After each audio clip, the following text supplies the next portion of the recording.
All right, welcome everybody to Poets Near and Afar here at the Oceanside Library. We thank you all very much for coming out. Happy New Year to everybody. We have two wonderful poets here tonight. We have Sal Roseo from New Jersey, and we have Dan Brady from California. We welcome them, and then of course afterwards we'll have an open mic. Everybody gets to do one non-epic length poem, and if you do not want to participate in the open mic, please put it in the chat. And without any further ado, I give you Salvatore Roseo. Hey, thanks, Tony. Thanks for having me. Pleasure to be reading with you, Dan, as well. And I think, Dan, if I'm not mistaken, you're also in the forthcoming anthology to end gun violence. It's going to be called American Graveyard, which is coming out soon.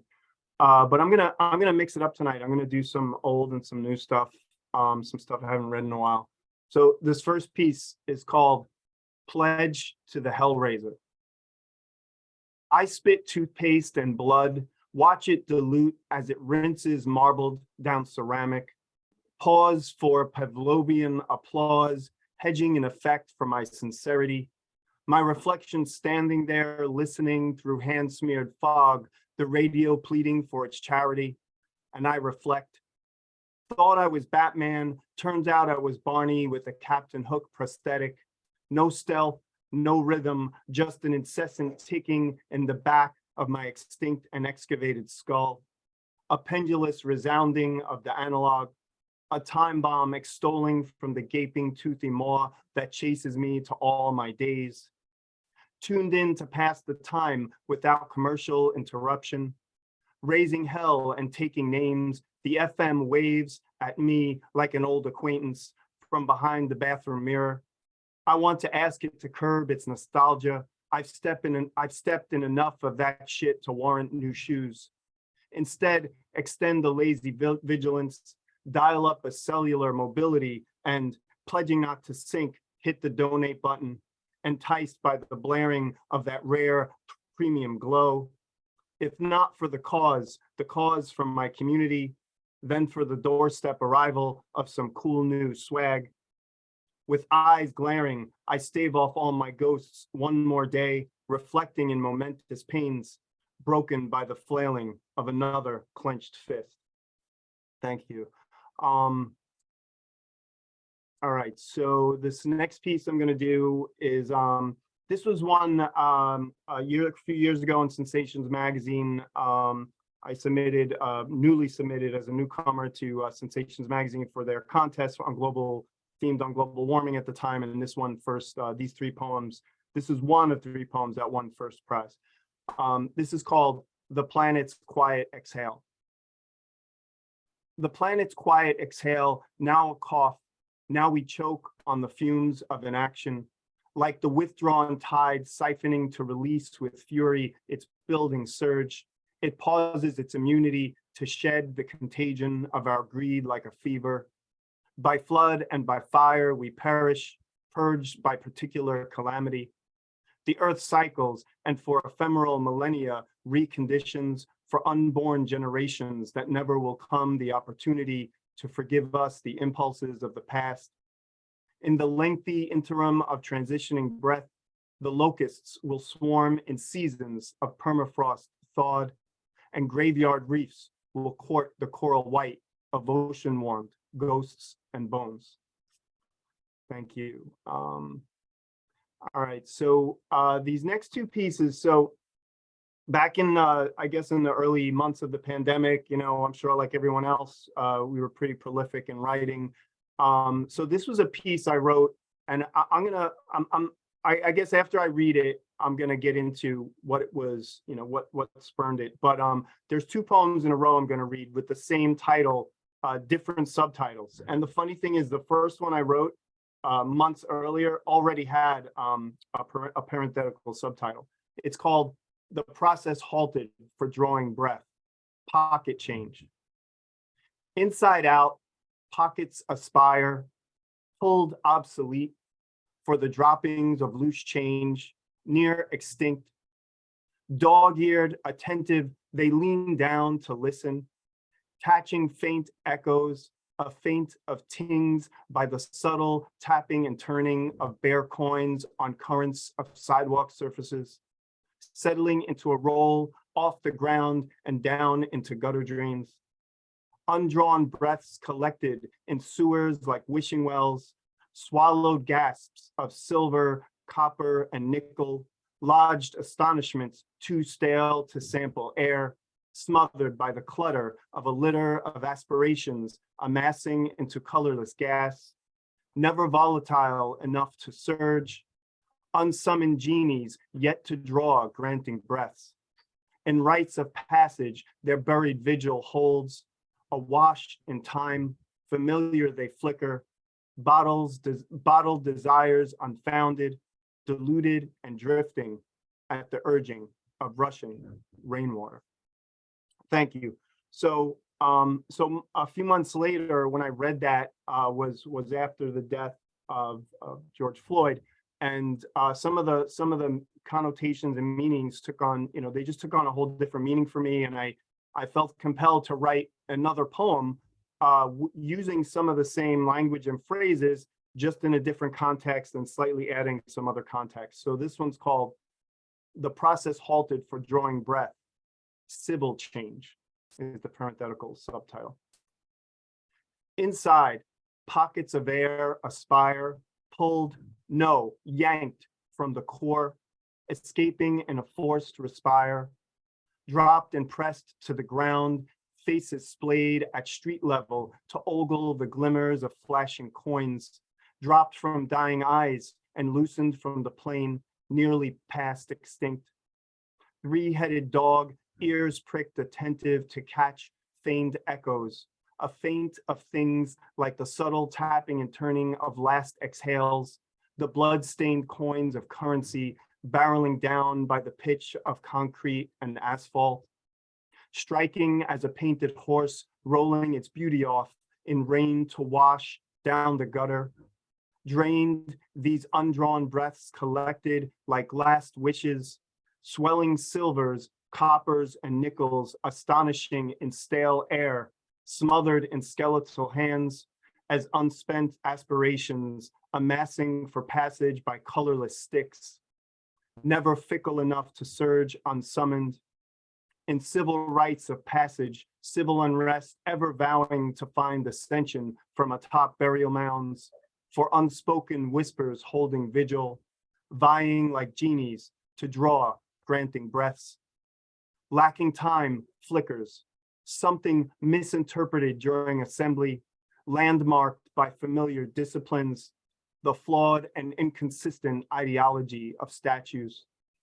Never spurred, an ever stagnant breath pouring from its nostrils, suspended there as if painted on the canvas of still air, beyond the pale horse, by definition, never led to water. Thank you. Thank you.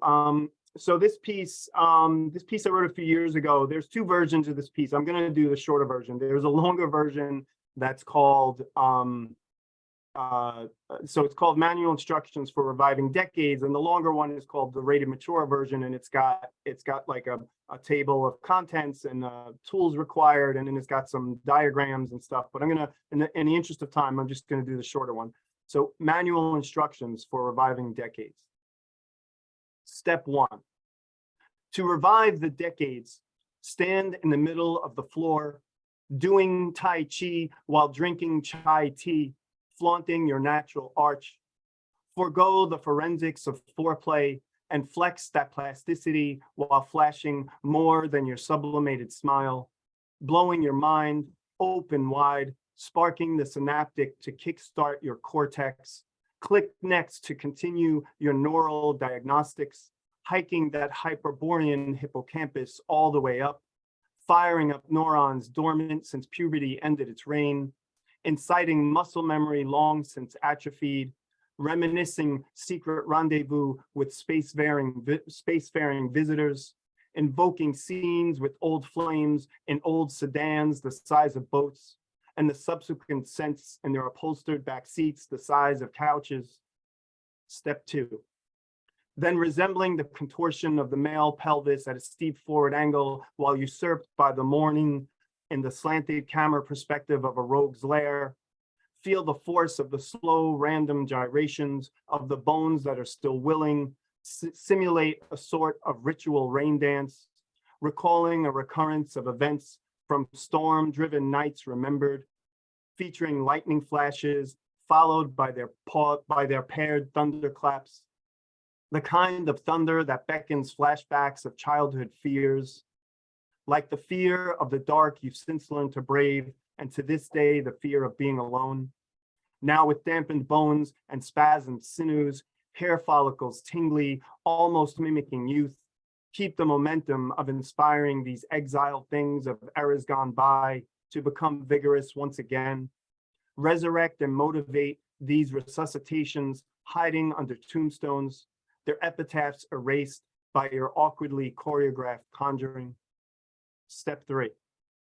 Continue to occupy the room like moving furniture, mocking the mating ritual of recliners, so passersby can huff, bothered to walk around you, expressed annoyance at the out of the wayward path's alternate foot route, self-permitted to ignore their own outward pretense and pretended flaws in plain sight of the past, not recognizing time transpired, having never tried imagination and hung it in the gallows anyway, disavowing any desire to dwell, thus never to be transported for failure of forking over the fictional fare and never having bought the magic beans.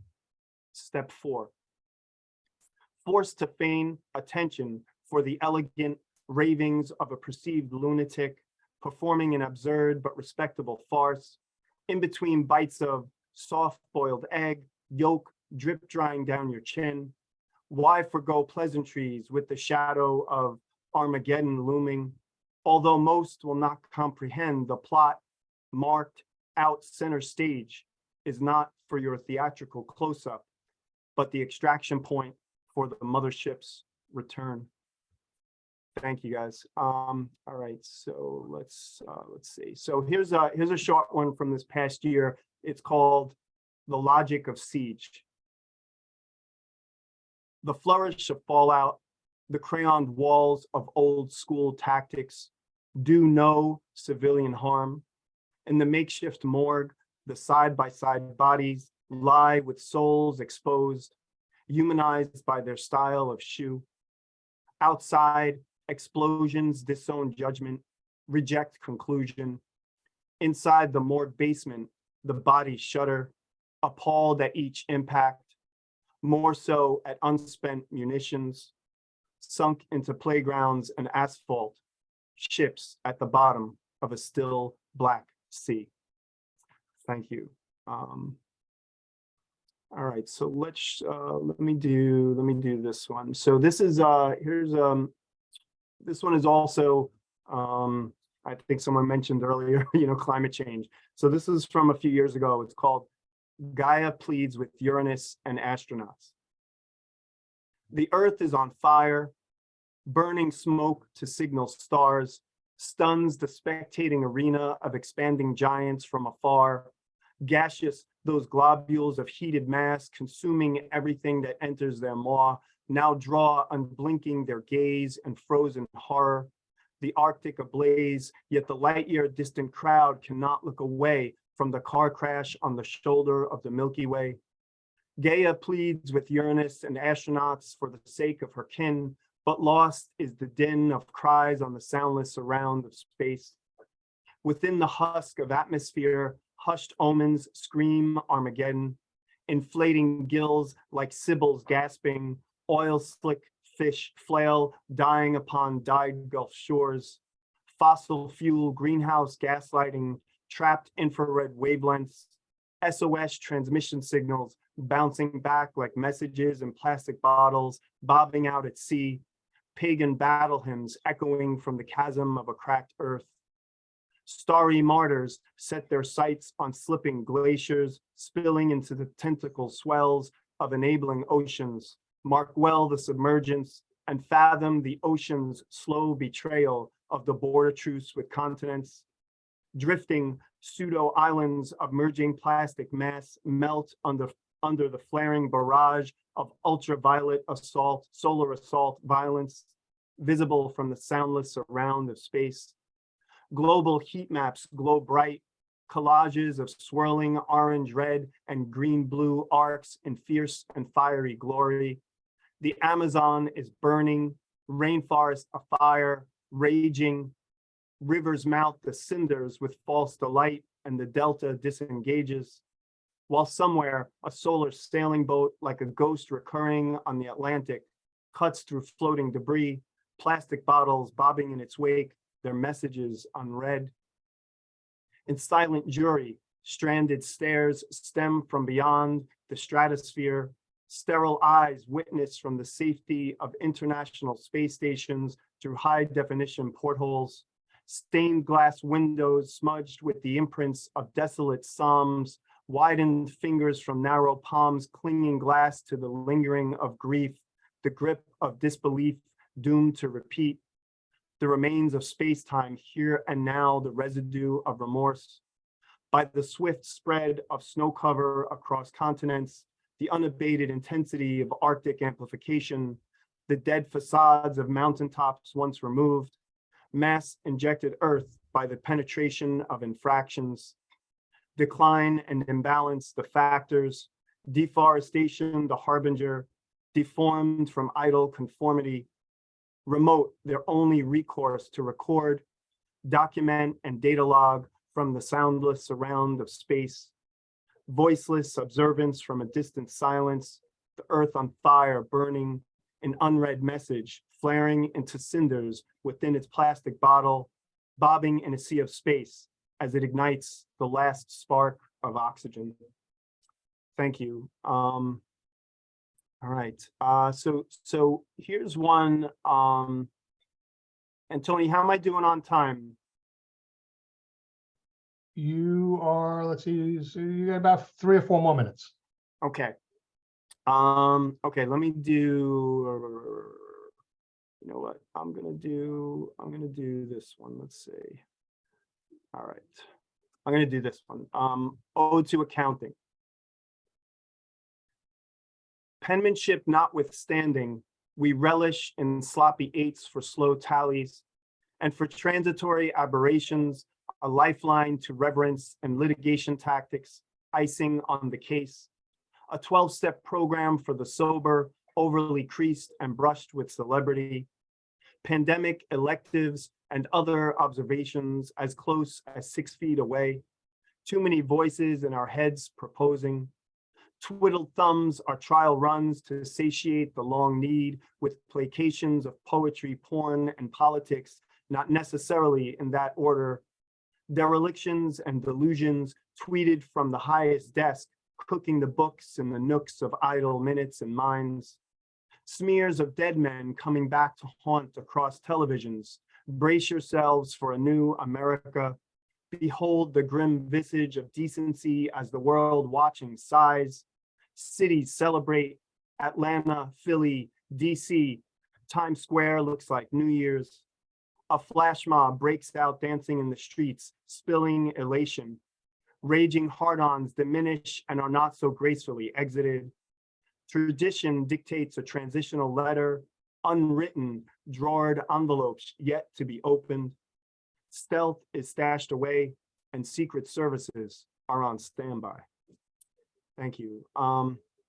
So let me see if I could fit in, let's see.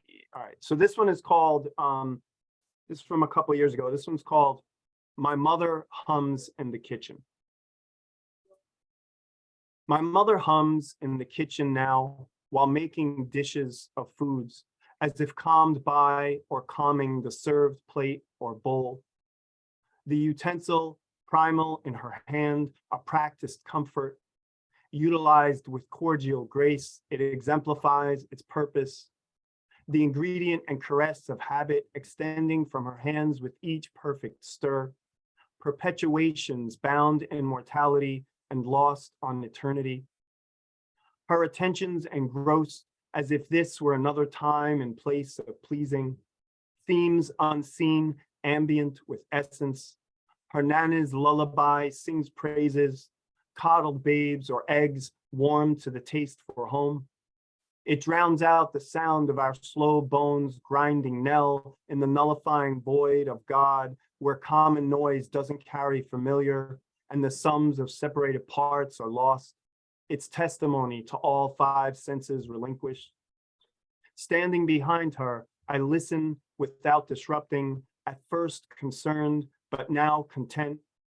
The incremental joy filling the long moment with artifact before she turns to hand me another soothed offering. This time, scarole and white cannellini beans, homemade and reticent with its secrets, its kept knowledge savored and swallowed like time into the brine of slow digestion. She tells me she misses me and to visit more often. I eat the tribute and blame the shortness of day. Then, voiding any past and imminent nulls, I promise to anyway, a comforting hum hanging off the ear and dispel vacuity in mouthfuls. Thank you. Tony, we got time for one more? Yeah, you can, yeah, go ahead. All right, so this one's fairly new from this past year. It's called Shrug. Dream catching, I lure the closer of dislocated stars into my left hand with a shrug of the right shoulder. Rock slides trickle and mock of gravity, tickle and jutty at the nipple, remind of the world swell ever my burden. Here with the linger of photons on the shaded lips of Nyx, where it is never and always night. Flawed was I in the moment by futility when he offered up the apples for a pivot, while the serpent, once war swift and radiant in the red evening glow, lay constricted in the clutch of labors, its hide star-flung by the golden lament of sisters, tears for mapping celestial navigations to carcassed sky, the multitude of branches snaking upwards, necks yawning fruit as if spitting venom at the mount of heaven. Magnetized starfire jostles eons of coronal hair, and the ruckus of fiery churning plucks at the nostrils, redolent of that iron-gated pit. Tartarus, acrid and snare, where the arms of shackled titans like beheaded hydras writhe. Pitch black hole, Gaia, I separate you from the bonds of that primordial abyss with my bones. Stared I into the severed head of vipery locks. Who dares assume that stone does not itch? The smallest of insects crawl, yet nothing distracts from the signaling of microwaves. Beyond the cosmic wall's impenetrable noise, oracles still converse, a conveyance of covenants. The stew of astronomy ever untangling in my eternal ear for my record alone. Infurcations of infinite continuums, the ratios of spirals, and the secrets of heavens forever dispatched. I binge, never again to forfeit the world. Thank you, guys. Thank you, everyone. Thank you, Tony. Thank you, Sal. Thank you very much. Wonderful readings. Thank you. All right, I just want to remind everybody, let's give me a nice round of applause. There you go. Just want to remind you, if you do not want to be in the open mic, please throw that into the chat for me. Otherwise, I will assume that you want in. And so without any further ado, coming to us from California, our good friend, Dan Brady. Well, hello. Very glad to be here. And all right, so I'm going to post something in the chat over here, just a few links that, about me and the venue that I host, Sacred Grounds, every Wednesday night happens, and not this coming Wednesday. Our first Sacred Grounds of the year is on the 11th, so I'll just let you know. I want to thank Sal for his presentation. It helped me figure out the set of poems I was going to do, and these have to do with scale. That's probably the theme. And so here we go. I'm going to begin with some haiku short pieces and build from there. And I got my timer running. I remembered. So We begin with, of course, the world's problems, and this is my take on that. Here's a haiku. Building a planet just possibly easier than fixing this mess. And not to leave anybody hanging, planetary recipe. Start with iron, bring to a boil, add ice as needed. And the codicil to that serves 10 billion.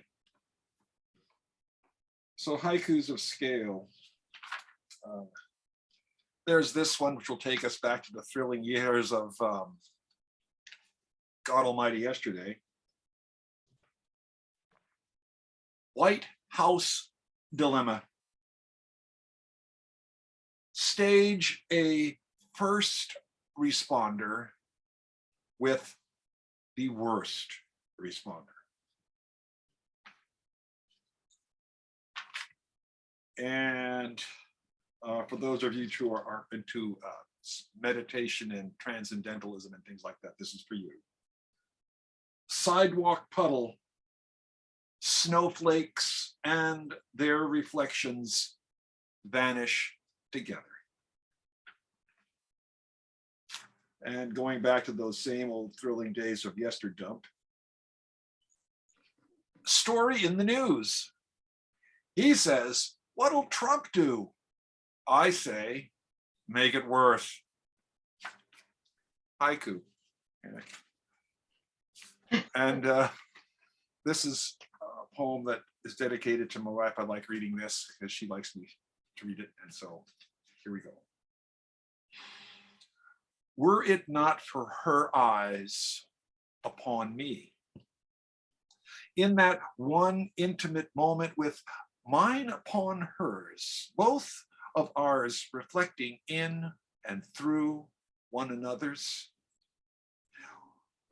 this moment where we were, as we have always been together, so perfect still on that one day, one morning, where in one small moment we found more than can be found in all the eternities which came before, as well as all of those certainly to come after. In that moment, were it not for her eyes upon me, in joy, in love, in the presence of all we hold dear, all we indeed hold of this world.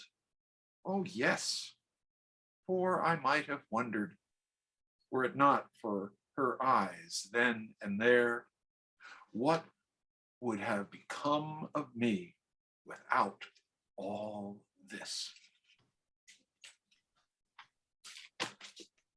And thank you for the comments. So now this is Pollock's going back to the 70s, very short.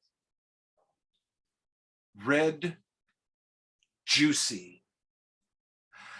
Cannibals eating meat. This jungle world, dog eat dog rat race. Their cancers, revolution, eating them out. Capitalists chewing fatty beef, waiting for the special of the day. Working man's hands in a rich brown gravy. Politics, like I say. And I notice we're mostly of an age where this will come. There's a famous quote, one small step. People know that one. And this poem is inspired by that quotation, that event. One small step. It was a time of dreams when hope, like never before, had everyone looking up. All around the world, they said, we did it. Not Americans, not they, but we. It was a time when we saw what we could do, and when I saw that fragile, singular blue, white, brown, and green marble rise above a haunting, dead gray horizon, saw that one small place amid a bitter cold, vast and dark. I believed that chance had come to be in favor of life, and that justice, favored by the arc of history, would take us all to the heights, to that mountaintop. And we turned to regard one another with a perspective that has yet made all the difference, and which plays out the world over, bringing us toward peace.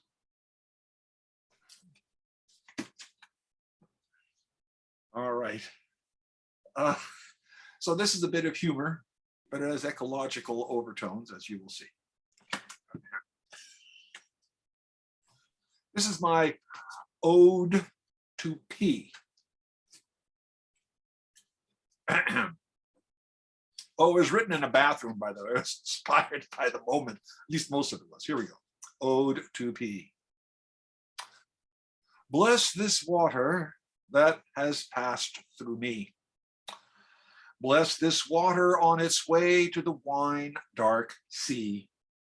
May this water catch a moonbeam's glint just so to shimmer in the eyes of a beauty's ardent face aglow.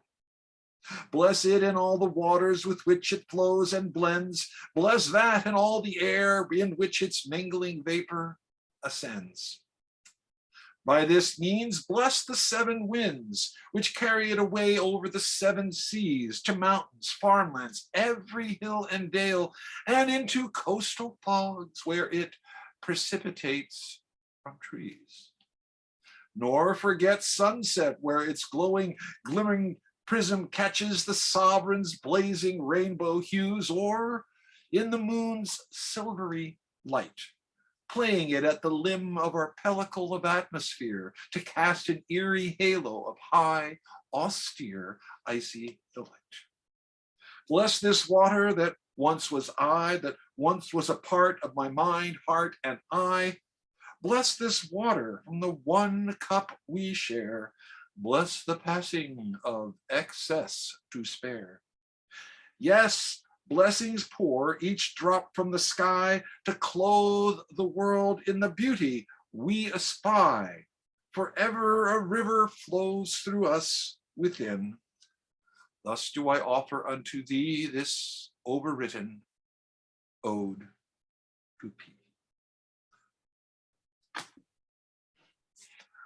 Yes. And now, I was once asked for a writing project somewhere about who influenced me. And I began to write a paragraph to answer that.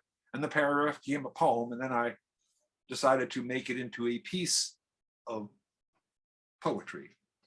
Of course, it's called Upon Being Asked Who Influenced You. All right, so this is the poem. How and when does a story begin? How are we to know? When I think upon it, any tale, no matter its size, must begin long ago. So when asked who influenced me, I gave my friend this analogy. Consider a stream, I said, even a small one, near to hand. Is not its source ever guided by the contours of the land? Is it not deflected by every rock, bit of soil, or living thing with which it coexists before or after the stony lip of its spring? And are not all these things but a postscript proceeding from a source which charges the nature of the stream and so affects its discourse? Nor should I fail to say that forests and men alike surely do amend it, for its worth is clear to those temporal beings who can apprehend it.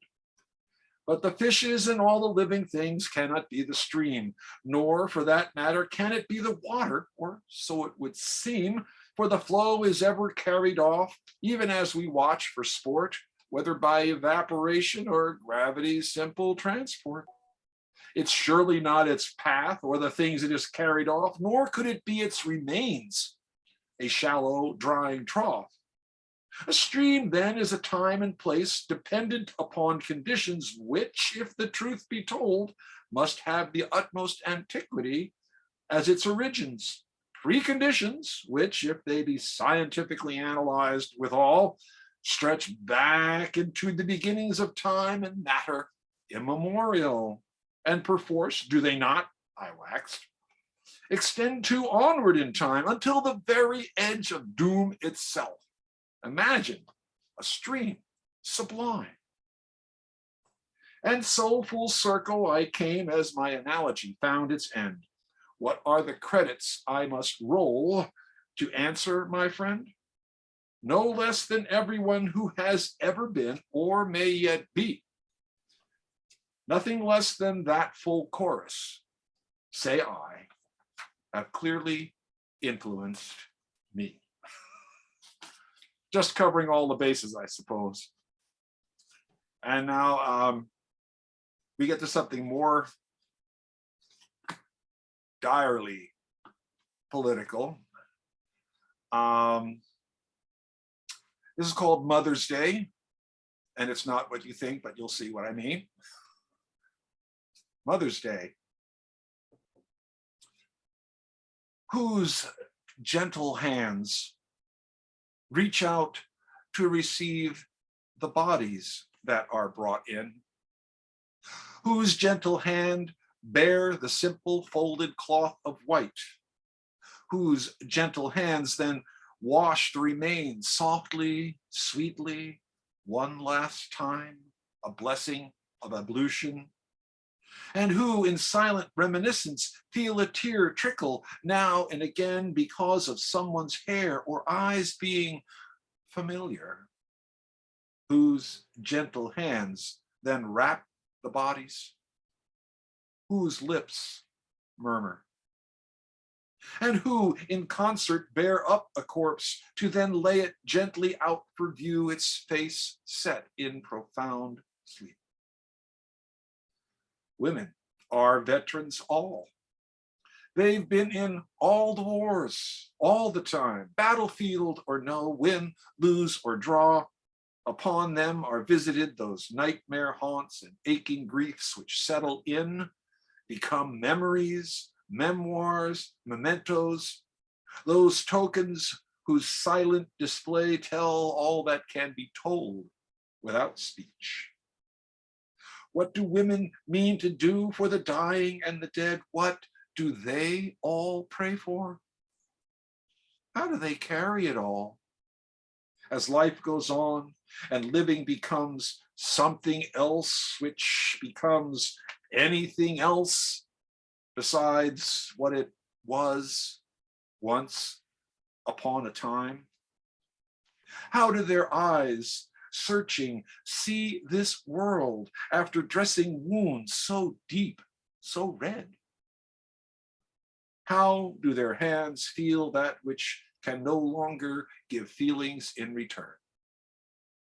Whose gentle hands, whose sighing wish may well be as nothing is, just as the care they take is when tending their own torn sorrows, or in sufferance how such has at them, no matter how long or far time or their simple journeys may ever take them.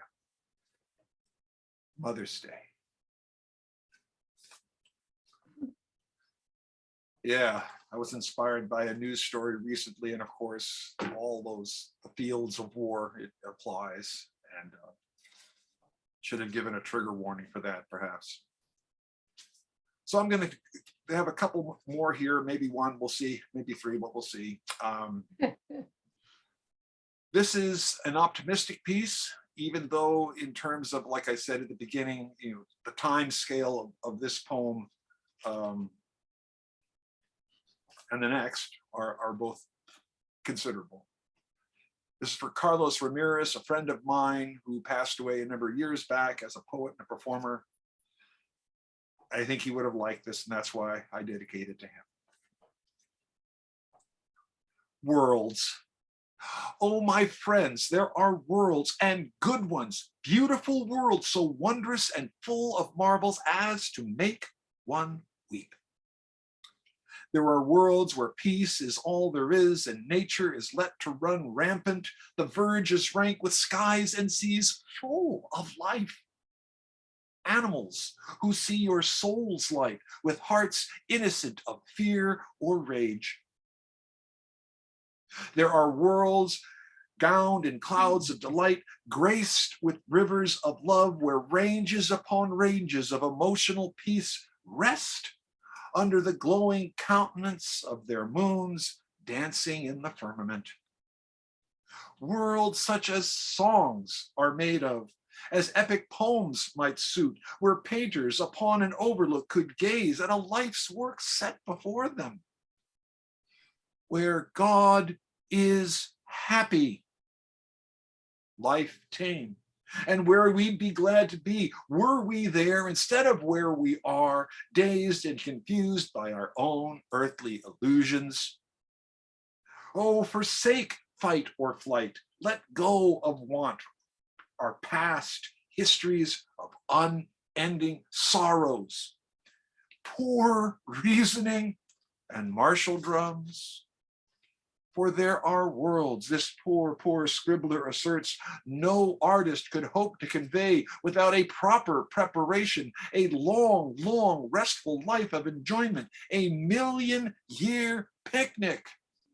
Then they could provide a semblance of one such world. So it is that I tell you, this is a magnificent universe, well made and fit for who but us? Well, or those of our kind. And it is like the mystical Ganges with its endless beaches, where each glowing sand grain is a full repository of galaxies strung like beads in a glowing firmament of stardust. So there are worlds.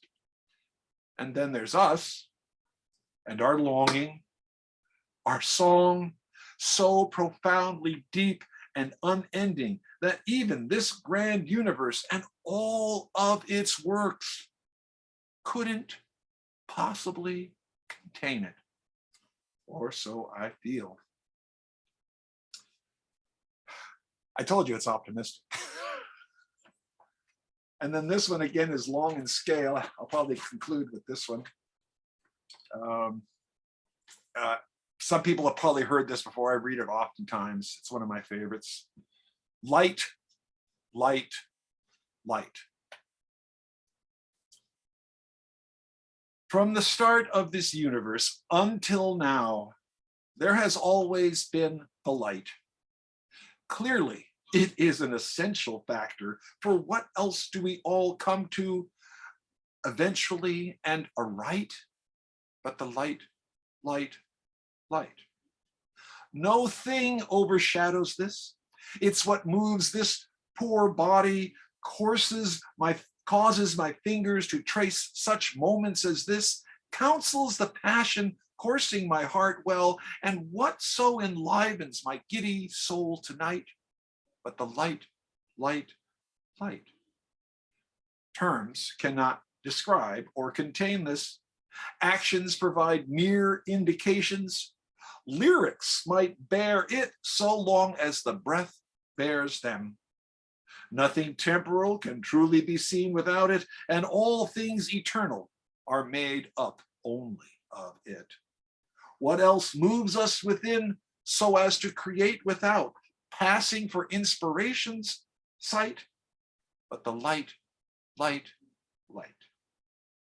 And so in the deep, cold world of winter, when sullen, lifeless, and leaden heavens occlude the hope of celestial bodies, when the landscape beneath is set in a monochromatic display, yes, fish may still seize the day beneath their ice. Yes, furtive burrowing survivors do abide, and the heart of an owl harbors its heated blood as it wings down silently after sighting its prey. Dark talons clutch the unwary or luckless, where blood spatters on moonlit white. What else rules there but the light, light, light? What muffles the tolling bell better than distance and time? What rings it ever clearer to echo in the mind? What is the message it means to send all these years later? What do I do by telling you this? Why do such words as these make their way here? What causes my spirit to soar, my heart then mine to quicken? What makes a singular difference, no matter how seemingly slight, but the light, light, light? Now, when death is no longer that distant, dismissed threat, but present, promised, and immediately certain, your intimate companion, if you will, waiting on you, so to speak, hand and foot, what will move until that very last? What makes its essential difference felt? What else is there to keep in sight but the light, light, light? I think I'll end there. Thank you very much. Thank you, Tony. Wonderful, Dan. Thank you very, very much. Everybody can kind of unmute yourselves and give Dan and Sal a real nice round of applause.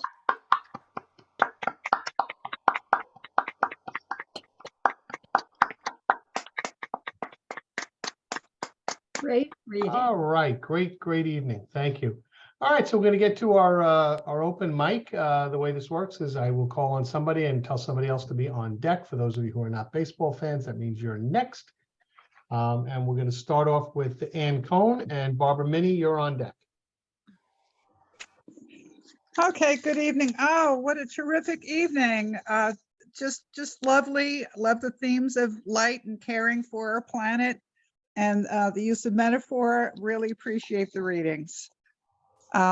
This is one I've read before. I just feel like reading it because I'm going to reread my Christmas cards before I throw them out. So this is called The Art of Letter Writing. My brain composed a letter that bubbled from my heart. Words trickled down my sleeve until my pen began to start. Letters are like visits that we can touch and hold, like favorite childhood stories. Rereading them never gets old. Phone calls are ephemeral. Text messages don't last. Photographs and memories are windows on the past. When you receive this letter, don't call it dying art. I hope that it will find a place in the archives of your heart. Thank you, Ann. Wonderful. Okay. Barbara, you're up, and Birdman, you're on deck. Thank you. I echo Ann. This has been an amazing evening so far. I'm going to read a short poem that I wrote on Saturday, so it's my last poem of 2022. And it's called Winter Solstice Fire. Sun dies to be rebirthed as sun god, luminous on Stonehenge's smooth, flat face. Pine sighs, snow-cloaked crystals luminescent in the spark of sanctuary flames. She cries, spellbound by sparks, vision watered by smoke, life spiraling above in ashes. Thank you. Thank you. Thank you very much. Okay. So Birdman, you're up, and J.R. Turk, you're on deck. Good evening, everybody. Happy New Year. This is a poem that I wrote. We visit a park down here whenever the weather is permitting, and this is one of the 25 poems that I have written about being at that park, and it's titled Walking. Walking alone beneath the twinkling stars, thinking of reasons to feel so blessed. I dance to the wind that is traveling in two different directions, then comes to an unexpected stop. I'm overcome by a feeling that peace is evaporating through the walls of the moon. The silence has become unbearable, leaving me speechless without any inspiration, but still searching for reasons. Have I missed this silence so I can enjoy this moment? My heart begins to play a tune that I can't identify, and my mouth runs dry at the very thought of singing. Visualizing traces, I walk blindly towards a mirage that my heart seems to desire. So in the silence, I stand here with so much running through my mind. Can the truth be denied as I watch the moon weave a ring of hope in the dark sky? Standing here, enjoying this moment as a new day comes upon us with visions of freedom. Thank you. Wonderful. Thank you so much. And welcome, and hope we see you again. All right, so Judy, JR is up, and Christopher Bogart, you're on deck. Happy New Year, everyone. Thank you, Sal, and thank you, Dan. Wonderful. Thank you. So this is the last poem in my imagistics book. I'll try and hold this up if I can so you can see it. Use your good arm. Yeah, I'm trying. Okay, so there we go. You at least get an idea what it looks like. Got it. Okay. Ring out, prayer, ring in. And the epigraph. Drop the last year into the silent limbo of the past. Let it go, for it was imperfect. And thank God that it can go. And that's from Brooks Addison. Ring out, prayer, ring in. Old year out, midnight chimes, new year in. Past is full of failures. Close the door. Don't look back. Behind you, road is closed. Keep your head looking up. Sky is blue. The old year ashen cold. Let it go. A new year shining bright. Hug it tight. Take a chance. Welcome hope, a new start. Thank you, God. Forgive me for my past. Help me live joyfully, God. Grant me peace. Amen. Thank you. Wonderful. Thank you so much. Thank you. Okay, Christopher, you're up, and Doreen, you're on deck. And where's Christopher? You got to unmute yourself.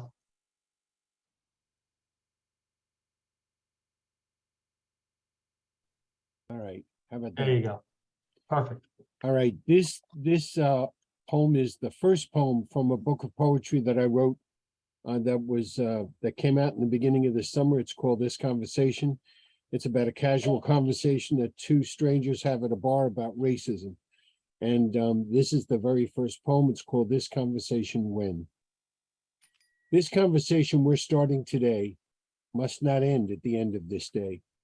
Not end with the last hand-lettered sign written some black brother's blood. Not end with the last car burning in anguish. Not end with the last mile marched in frustration. Nor end with the last tears shed in stark sorrow over another young black brother's grave. This conversation we're starting today must be the start of a brand new beginning, not like the beginning of past conversations abandoned long before they were born. Nor the conversation that was to be settled by abolition, by emancipation, by civil war, nor even the last conversation of commitment abandoned to lies long before it was born, in the marching, in the jailing, in the shooting, and the dying over 60 years ago. This conversation we're starting today must begin with one question that is echoed eternal in every black church and from every black voice, from the north to the south, from the east to the west, and from each generation to the next and the next. But that one eternal question, how long, can no longer be answered, not long. Now, this conversation we will start here today must finally answer this one simple question at last and forever, and for all time eternal, with only one answer, and that answer needs to be now. Thank you very much, Christopher. Welcome. Welcome to our group. Appreciate you coming. All right. By the way, everybody, we record each of these. Usually within a couple of days, we get them up on our YouTube channel, the Oceanside Library YouTube channel, and you're free to download and clip your little pieces. You know, if you've done an open mic and you want it for whatever reasons, feel free to do that and to share it around. So Doreen, Dee Dee Spongin's up, and Vinny, you're on deck. Thank you, Tony. And thank you to Sal and Dan and everyone so far. It's quite an evening. Again, always is. This is called Because When I See the Dark at the End of the Tunnel, I Turn to You. New beginnings. And I ask what an old beginning might look like. A difficult search, this hands and knees crawl, looking under beds or through the trash. It was here a moment ago, and that moment already gone. You know, the flippant sayings we throw around, a paper ball, the measure of an empty cup, a flower in winter, a recklessness or a reckoning, dubious importance of a calendar at midnight. Time might as well stop, my glass empty and the bread thrown to birds. A song would be enough payment, but they have chosen silence. What is new about the calendar, the winter, the stale bread? On my wall, dates sit circled. I look back over a dodecagon, a snow globe, 3D glasses, their fairy godmother. A toast to our memories. The firelight casts its glow on this starless night, and I choose your face for tomorrow. Thanks. Thank you, Doreen. Wonderful as always. Vinny, you're up, and Jack Saffos, you're on deck. Very nice, DD. Hard act to follow. This is called Tempest Fugit. Why is it when I'm at the doctor's office, does time seem to crawl? But when I'm waiting for lab results or callbacks from an audition, or this meeting to end, does time stand still? Could it be possible? Could the clock's hands actually turn in reverse? Is this a curse? It's like watching grass grow or two turtles pair. Oh, but when I'm on vacation, it actually flies. Or when I'm meeting an old friend and we talk and look up at the clock and wonder where the hour went, how it flew by. Or when knelt in the pew, thinking of you and all the things that might have been said, only then do I realize that it might have been better spent. Or like in youth, frittered away, so much standing around, waiting and wanting. I've heard it said that right up to the end, you still believe that you are not out of it. You still believe that you have more time. The rich try to buy it, but it can't be bought, at least not in the traditional way. You race against it, but it marches on. It is of the essence, and it has come today. So live in the moment. What more can I say? It waits for no woman or man. It flies when not tied down. Thank you. Thank you. Good New Year poem. Like that one. All right. So Jack, you're up, and Kelly, you're on deck. This is called Hello, Old Friend. In parentheses, ledges. Hello, old friend. Times have changed. So much older we are, walking through life. These are times so trying that will make you so weary. Is it that way for you, old friend? We were two sensitive souls in our youth. We were so vulnerable at times. We would sit on a ledge overlooking a grassy hill. We spoke of ideas and feelings we longed to share. Old friend, memories followed me. And I guess memories followed you. 2 times I visited that campus. 2 times I had to sit on that ledge. Old friend, there have been other ledges and rocks, and I sat on them with kindred souls. They have been altars of love, platforms of speaking truth, day after day of the holy mundane, and now speaking words of poetry. Yes, even speaking words from a gazebo in what was your hometown. Oh, I've had a life, old friend, putting myself out there, shining light in dark places, caring for my family, being there, saving a life. Old friend, we can now speak from virtual ledges in this new world. Words, thoughts, and feelings can travel so far, so fast. Yes, I still speak from ledges. I still speak from the deep. I speak overlooking new horizons, not knowing where these words may turn up again. Thank you very much. Thank you, Jack. Wonderful. All right. Kelly, you're up, and Larry McCaw, you're on deck. Hello from Brooklyn. Can you hear me? Sure.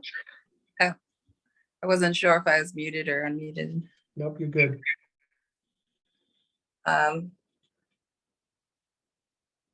It's just a painting by my kid. It's shameless kid promotion.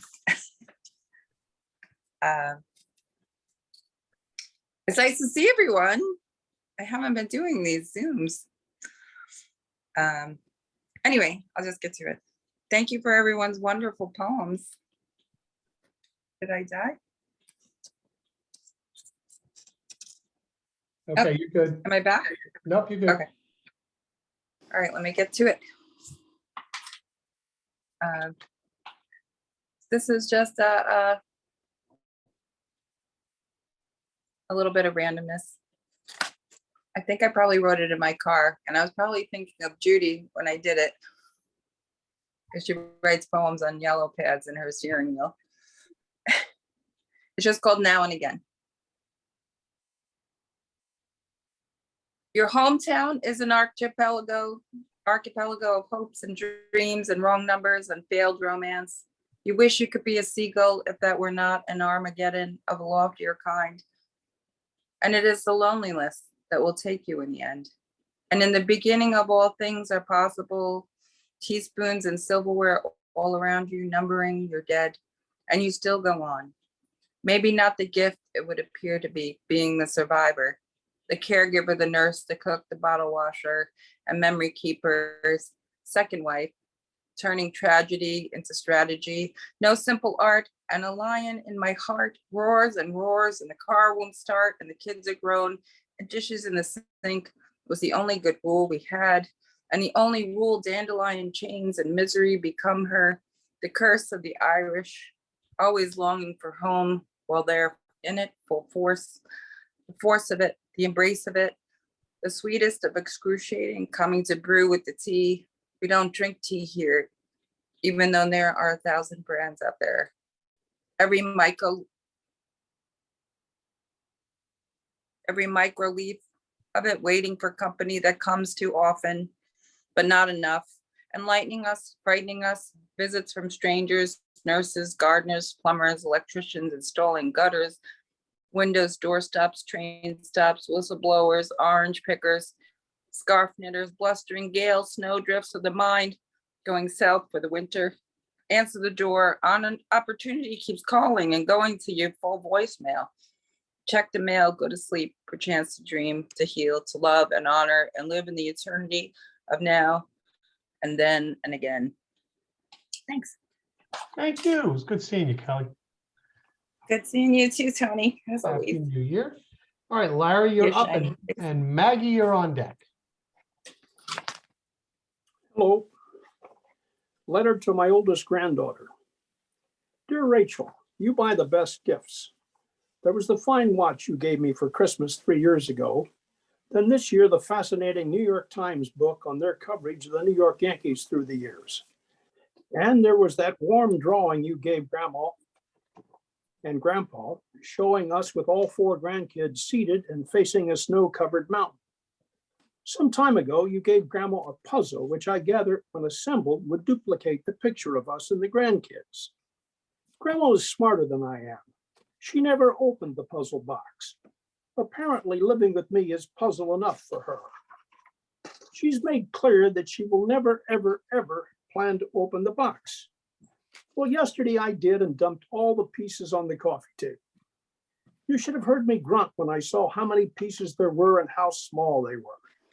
Did you talk to your doctor friends before ordering the puzzle? Is it some kind of test of how senile we are? Would it be regarded as a good display of mental acuity if I could finish this thing in time for my 90th birthday 5 years away? I spent an hour fooling with your gift yesterday, and all I got done was one small row, which goes, I think, at the bottom of the damn thing. My performance was worse than the Jets, who lost 23-6. Are you going to help me finish this so I can clear the mess off Grandma's coffee table? Or, and I'm serious here, am I going to have to sue you? Any fair judge would order you to help with the completion of the puzzle. There's no need to be shocked by this threat of legal action. Family members sue each other. Just look at the Trump niece who is suing him. We're as good or better than the Trumps, yes? Love, Grandpa. P.S. No, neither one of us would use a unicycle. Thank you. Thank you, Larry. Thank you. I got to tell you, one of my daughters brought home for the holiday this puzzle that's a QR code. When you complete it, you can win anywhere from $5 to $2 million. And I swear I would pay $2 million for somebody to take the damn thing off of my dining room table. Yes, yes, yes, yes. It's just the worst. It's the worst. All right, so Maggie, you're up, and Mark States, you're on deck. Thank you. Oh my goodness, this is such a wonderful occasion. Everybody has been terrific. And I feel so lucky I'm getting to know a lot of new poets. This poem is called A Decade of Loss. In the decade of dying young men, boys loved their mothers, reached out from their bruises, their dementia, cried, "Mommy," as their breath slowed, rattled, ceased. Stephen's gorgeous voice longed to sing on Broadway one more time. Walter's last cogent thought was of shows he never got to direct. Tom, disowned, thought of his acting career cut short and of my sister, his best friend. Larry wondered if his students had completed his last assignment on Whitman. Danny's mind and mother were gone before him. He spoke in tongues. Embrace, boys, where mothers and sons reunite with truth. I remember my mother's kindness when I was a sick child. I forgive everything. Thank you, Maggie. Thank you very much. Happy New Year. Where are you joining us from? West Hampton Beach. I just a moment for Poetry Street, a venue that I host at the Riverhead Library. It's been in existence, or I co-host rather, with Chip Williford. At the Riverhead Library, we've been in existence for 9 years, and a lot of the people here who I do know have featured there, and I'm gathering names. There you go. That's wonderful. That's absolutely wonderful. Well, thank you for joining us. We appreciate it. Hope to continue to see you. All right, so Mark, you're up, and Michael Giordano, you're on deck. All right, thank you so very much, Tony. And this is a wonderful group, just as Dan Brady had advertised. I've enjoyed my time immensely this evening. This poem is called Idling Mind. Another cold March morning in North Carolina, in the 20s with a snapping breeze, as if Thanos rubbed two fingers together and all you could feel was your body crumbling into dust. I traversed the length of our apartment walkway, then turned right, passing an idling car waiting for its driver to warm up enough to leave. The pungent aroma of exhaust, the fracturing of my bones. Next thing I know, I am standing next to my grandfather's gray 1961 Chevy Impala with the long flat tail fins. It's idling in the aluminum pole frame carport next to Grandpa's trailer outside of the Walnut Grove city limits. Inside, the lingering smells of Grandma's scrambled eggs and flapjacks is slowly consumed by the pot of coffee on the stove, soon to be emptied into thermoses, which Grandpa carries to the idling Impala, cradled in one arm. His other arm holds the cooler, packed with peanut butter and jelly sandwiches, sodas, and potato chips. Outside, car exhaust congregates. Its odor overwhelms. Now, I've already placed all the poles and tackle boxes in the trunk because for 8-year-old me, that was my job. So it's time to go fishing now. But my impatience dissipates like breath in the cold air with just one frosted glare from Grandpa, who's closing the trunk. Finally, we're all loaded in the Impala and on the short drive to the docks where rowboat without outboard motor awaits. Yay! At Grandpa's space, between dock and boat, is a used car tire, tied with rope and submerged, its interior filled with sand and the clams he keeps there to go forth and multiply. There's no stopping at the bait shop and definitely no spending money. While the boat's motor idles, I get to fish out a couple dozen clams from the tire, dropping them clang, clang into an old coffee can for our day's supply of bait. Unexpectedly, my hand feels clammy. But it is the frigid eelskin wallet I am pulling from my pants pocket as the bus to Uptown Charlotte is here. Now, how I got from apartment parking lot to the bus stop, I have no clue. This poem, though, is for the apartment neighbor and his idling car. Thank you for the ride back to my childhood. Thank you, Mark. Thank you very much. Welcome, and hope that you'll join us again in the future. Michael, you're up, and Sister Joy, you're on deck. Okay. Michael. Looking for Michael. Did Michael leave? I think Michael has left us. Yes, no? Yes. Okay. Then Sister Joy, you're up, and Ro, you're on deck. Good evening, everyone. I'm very happy to be here. Hoping my voice holds up. My poem is titled In Praise of Bridges. In Praise of Bridges.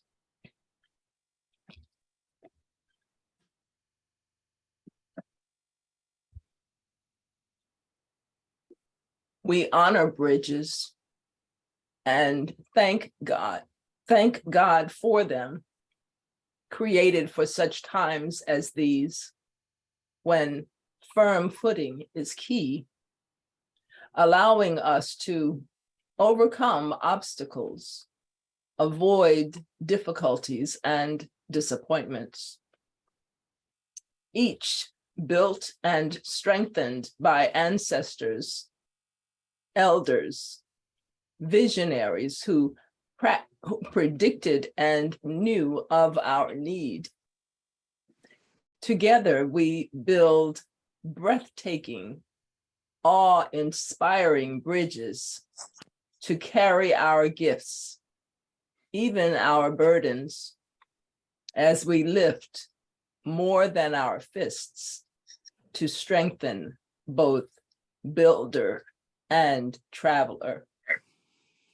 Short or long, fragile or strong, bridges transport us from that which has ended to new plateaus and possibilities that dwell, resonate, and grow within our spirit, mind, and soul. Some will remain, others will be carelessly or vengefully burned to the ground. So we build and cross bridges that lift, guide, and empower us, enabling both the anxious and the weary to avoid stumbling block and valley, offering safe passage while deciphering signals and warnings from yesterday's builders and travelers. So is the way directed by these crossings, cleared long ago, showing us tried and tested ways toward our new and waiting tomorrow. Thank you. Thank you very much. And we'll look forward to your feature later in the season. All right, Ro, you're on deck, and I'm sorry, you're up, and let's see, Robert Rubino, you're on deck. Hello, everyone. Thank you, Tony. Thank you, everyone. Happy New Year. I wrote this on December 14th, and I call it, just a second, please. The Fragile Human Body. Body and mind, fascinating subject matter, often taken for granted, more often, rarely understood by laymen like me. That is until something goes wrong. I have a special relationship with my teeth. Much has gone wrong with some of them. Most recently, my upper left third molar. The first time I got to know it intimately was when a hard, tiny, unpopped corn kernel aimed for it and knocked out its filling. This meant immediate attention from the dentist. A root canal followed. For a petite woman who has birthed a 10.5-pounder, a root canal is like a brush with a feather. Tooth number 16 in good condition once again, though without a crown, food could once again be chewed fearlessly and enjoyed. Months later, a first-time encounter with corn cakes. Curious, break off a piece and pop it into my mouth. Ah, number 16, a victim again. Another visit to the dentist. The dangling piece is yanked out casually. Over 2 sittings, whatever is left of the tooth has an extension, post, and crown. What the nuts, a big part of my daily diet had not done. A minuscule corn kernel the size of a short rice grain has done my tooth in. One never knows where that danger lurks. The atom, once considered the smallest unit of matter, can decimate the world. So beware of the seemingly harmless corn kernels. End. Thank you. Thank you, Ro. Thank you very much. All right, we have Robert Rubino is up, and Valerie Griggs is on deck. And Valerie is reading this Sunday at the Y up in is it Plainview? Plainview, yeah, Plainview. So, and I had the good fortune of reading there last month, and it's a lovely venue. If you haven't been, I strongly urge you to go. So, Robert, you're up, and Valerie, you're on deck. Thank you, Tony, and thanks to Sal and Dan for wonderful features and for all the readers today. Nor was he the Marlboro man. Father and son at Yankee Stadium to celebrate the son turning 13. at Yankee Stadium in 1960, not to see the Yankees, but to see the football giants, which is what New Yorkers still called those giants, to distinguish them from the baseball giants, even though the baseball giants had abandoned New York for San Francisco 3 long seasons past. Father and son at Yankee Stadium to see the football giants, their giants. The son disappointed, though, crushed really, to learn Charlie Connerly, his hero, nursing an injury from the previous week's heroics, wouldn't quarterback the team this day. The father, secretly glad, shamefully jealous of Connerly, with whom he shares a birth year, but nothing else, nothing a teenage son would find heroic. Unlike Connerly, the father is not the Giants quarterback, nor is he the Marlboro man. Father and son at Yankee Stadium, the father sad, shocked really to see Frank Gifford, his hero, tackled so cruelly, so violently, Gifford's blue helmeted head bouncing like a dribbled basketball on the rock-hard field, the vision of Gifford's beautiful body carried off on a stretcher, providing a blinding flashback to luckless friends on Luzon 16 years earlier. The son, shamefully glad, secretly jealous of Gifford's toughness and martyrdom and movie star looks, Gifford's gridiron grace, and his ability to inspire awe and admiration and actual cheerleader cheers and tears from the father. Nothing a scrawny, awkward, buck-toothed, bookworm teenager could ever hope to inspire. Thank you for listening. Thank you so much. Thank you very, very much. All right. This is a great evening here. Valerie, you're up, and Robert Dean, you're on deck. Happy New Year, everybody. Thank you, readers. Just fantastic this evening. And yes, Gail Teller's poetry series at the Mid-Island Y this Sunday, January 8th at 2 o'clock. And an open mic there, too. Folk Fable. Life, having never been easy, makes us thirsty for goodness or hungry, hungry for mayhem.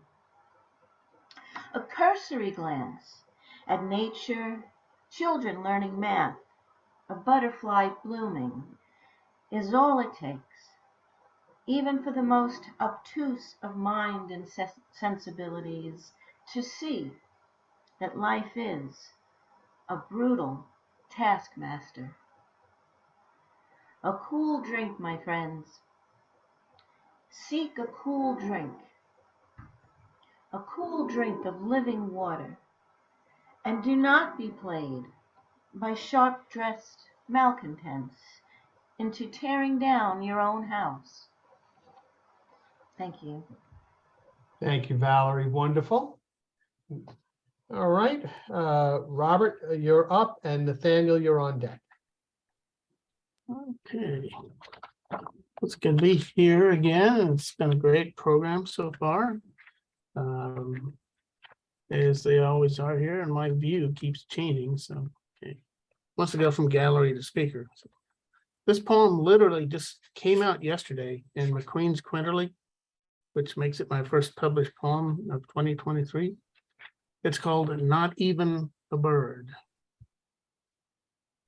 The sky absent everything but sky.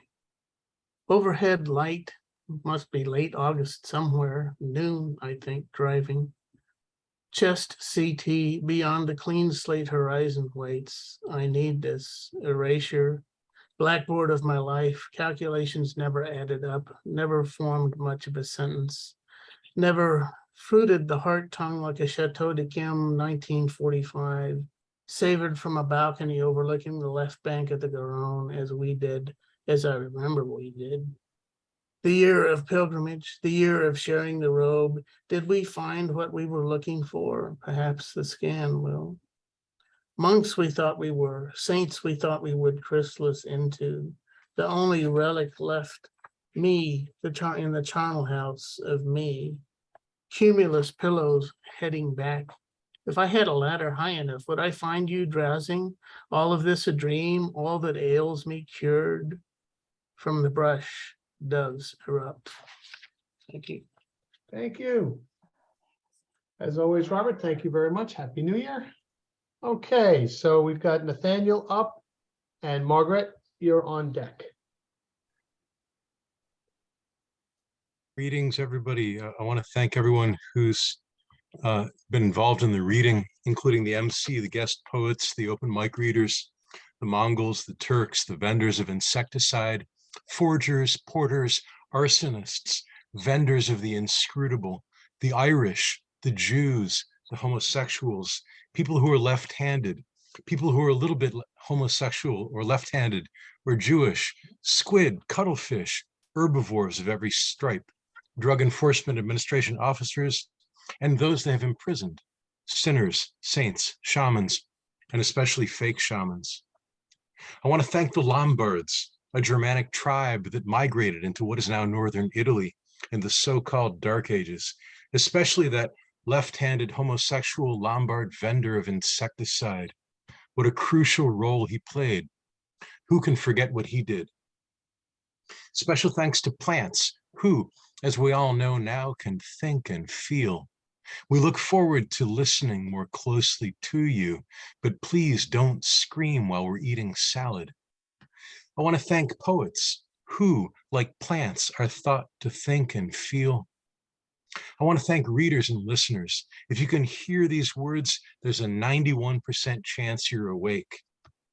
I want to thank 14 men, a clock, and a flower. I want to thank tinnitus for the voices of the ghosts that live in my skull. I want to thank my ex-girlfriend, Mary, for dancing for me in her bare feet on the bare floorboards of her attic room one November night long ago, making me think that even if I never truly fell in love, moments like that would be just about good enough. I want to thank all the little people, viruses, leprechauns, emojis, Legos, spermatozoa, Hattie Fatteners, the actor Martin Short, aphids, quinoa, serifs, punctuation marks, pixels, Tic Tacs, Pac-Man women and children, gummy bears, the jaded eyes of potatoes, sprouting green hopes and sorrows, the pink specks of bolognese on a cloth napkin that seem to map distant islands ripe with treasure. I'm sure I speak for all of us here when I say I want to thank the universe, which is roughly 56 billion dog years old, but looks much younger due to its general lack of white hair. In times of crisis, we all have to pitch in and put our tongues to the wheel. Here's to those who have: Sting, Paul Simon, Tori Amos, Jacques Cousteau for inventing scuba gear, whales for not smashing us with their tails, Bactrian camels for their deliberately huge appearance. I want to thank preparedness for ensuring that no matter how crazy things get, the older we are, the more ready we are because we've seen shit before. I want to thank compassion for being the only word I understood from a 45-minute speech the Dalai Lama gave at Chrysler Arena in '93. From high in the bleachers, he sounded like he was saying, brr, brr, brr, brr, brr, compassion, brr, brr, brr, brr, brr, compassion. I've never forgotten that lesson. I want to thank havoc and ultraviolet light, as well as what the German philosopher Walter Benjamin termed the ambiguous winking of nirvana across the way.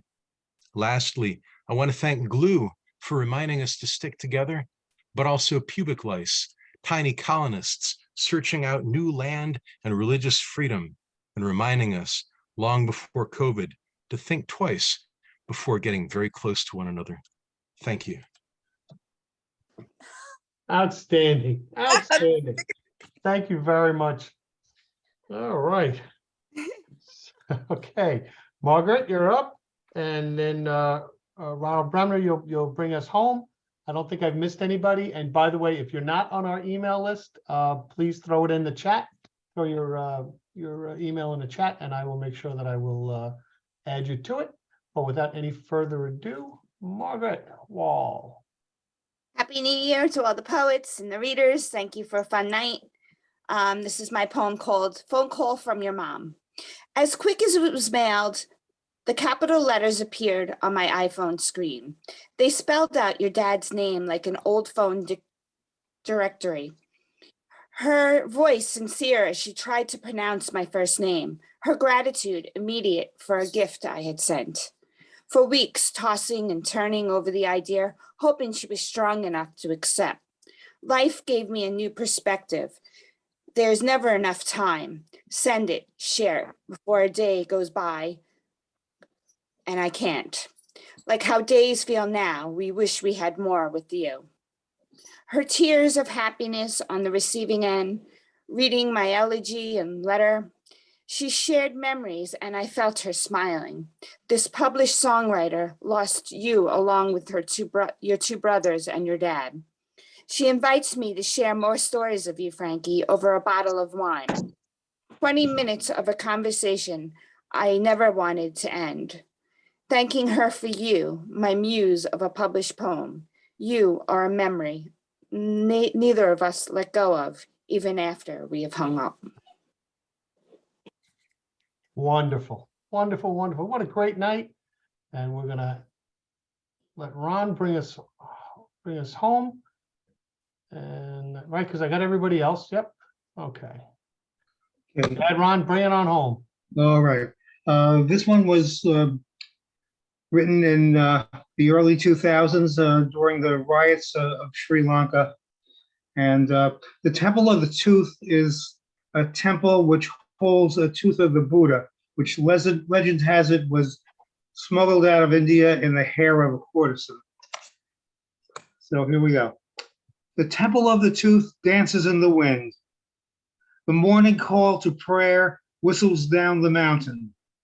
Elephants sleep before their parade in the streets.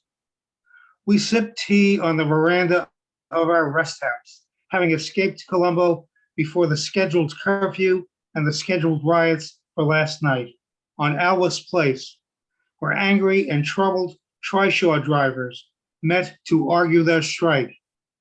And at the other end of the street, where the jail holds in separate cells, indigent Tamils, battered but not broken, and those JVP rebels awaiting the coming of their bloodthirsty saviors. That's it. Yeah, wonderful. Well, you can all unmute yourselves.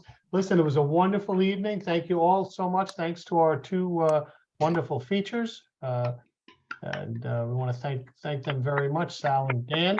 And very, very good, an excellent open mic. You guys continuing to change my mind. All right, we'll be back. We'll be back in 2 weeks with two more wonderful features and the open mic. And in the meantime, everybody stay safe. Everybody stay healthy. Have a happy and a healthy new year. Thank you, Tony. Thank you. Thank you. Tony. Thank you. Hope to be back again. Happy New Year, everybody. Happy New Year. To you too. Happy New Year. Happy New